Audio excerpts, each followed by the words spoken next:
महाभारत, जिसे हिंदू धर्म के इतिहास में हुए सबसे बड़े और भयानक युद्धों में से एक माना जाता है, जिस युद्ध में लाखों योद्धाओं की मृत्यु हुई, जिसे कहा जाता है लगभग 18 दिनों तक चलते ही रहा। और जिस युद्ध के होने की वजह तो बहुत सारी थी, लेकिन उसमें से मुख्य वजह थी द्रौपदी का भरी सभा में अपमान। उसी तरीके से सबसे बड़ा कारण भूमि या कहीं राज्य बंटवारे को लेकर था। और ऐसा कहा जाता है कि जब बहुत दिनों तक पांडवों और कौरवों में जब जमीन के विवाद का कोई हल नहीं निकला, तब पांडवों की तरफ से भगवान कृष्ण स्वयं शांति दूत बनकर हस्तिनापुर गए और कौरवों के सामने प्रस्ताव रखा कि पांडवों को ज्यादा न देकर सिर्फ 5 गांव ही दे दें, जिसे धृतराष्ट्र सुनकर काफी प्रसन्न हुए और दुर्योधन से कहा कि केवल 5 गांव देने से ही युद्ध टलता है, तो इससे बेहतर क्या है, इसीलिए तुम अपना हट छोड़कर पांडवों को 5 गांव दे दो और उनसे संधि कर लो, ताकि युद्ध में होने वाले विनाश को टाला जा सके।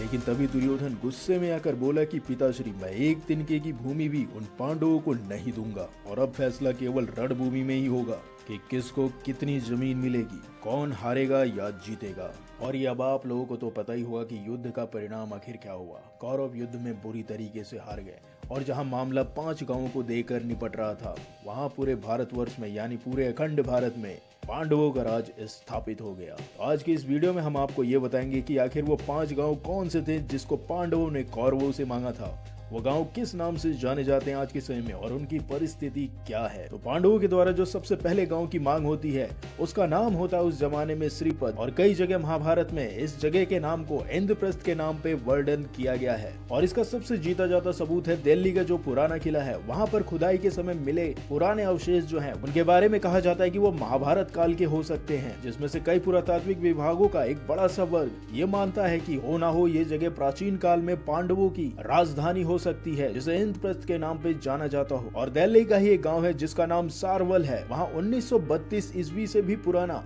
एक संस्कृत का अभिलेख मिला है, जिसे लाल किला के संग्रहालय में रखा गया है। और इस अभिलेख को जब डिकोड किया गया तो ऐसा माना जाता है कि यह महाभारत काल के जमाने का हो सकता है। और अब बात करते हैं उस दूसरे गाँव की जिसे पांडवों ने कौरवों से मांगा था। उसका नाम बागपत था, जिसे महाभारत काल में वाघप्रस्थ के नाम पे जाना जाता था। और ये नाम वैसे तो बाघों के नाम पे वाघप्रस्थ रखा गया था, क्योंकि ऐसा माना जाता है कि यहाँ पर बाघों की संख्या कुछ ज्यादा होगी, जिसकी वजह से इसका नाम वाघप्रस्थ रख दिया गया होगा। और महाभारत में ऐसा कहा गया है कि वाघप्रस्थ वो जगह थी जहां कौरवों के द्वारा पांडवों को जलाने के लिए लाक्षागृह का निर्माण करवाया गया था। यानी पांडवों को जलाने के लिए उस जमाने में जिस लाक्षागृह का निर्माण करवाया था, वो उस जमाने में बागपत में था। और अब बात करते हैं तीसरे उस स्थान की जिसको पांडवों ने कौरवों से मांगा था। उस जगह का नाम आज हम सोनीपत के नाम से जानते हैं, जिसे महाभारत काल में सोनप्रस्थ के नाम पे जाना जाता था। और सोनप्रस्थ का मतलब ही होता है सोने का शहर। वैसे तो वर्तमान में इसे हरियाणा के एक जिले के रूप में देखा जाता है, लेकिन उस जमाने में ऐसे सबूत मिलते हैं कि ये जगह सबसे संपन्न जगहों में से एक मानी जाती थी। और अब चौथे जगह के बारे में बात करते हैं, जिसका नाम है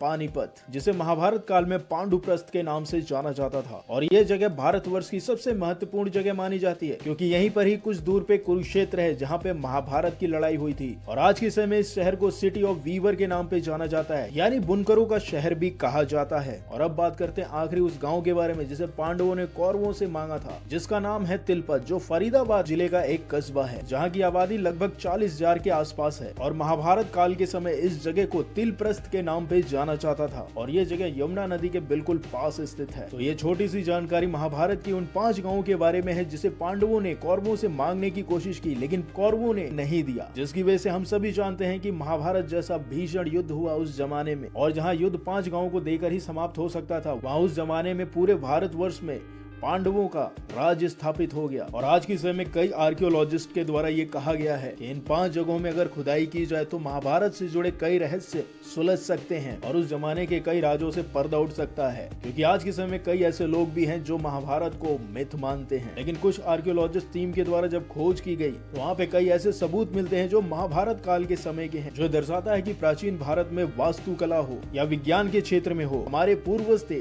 वो काफी ज्ञानी थे, यानी हमसे ज्यादा एडवांस टेक्नोलॉजी में विश्वास रखते थे, जो धीरे धीरे कई खोजों के द्वारा आज के समय में लोगों के सामने आते जा रहा है। अगर ये जानकारी आपको अच्छी लगी तो इस वीडियो को लाइक करिए और दोस्तों के साथ शेयर करिए। फिर मिलते हैं किसी नए टॉपिक के साथ, तब तक के लिए नमस्कार।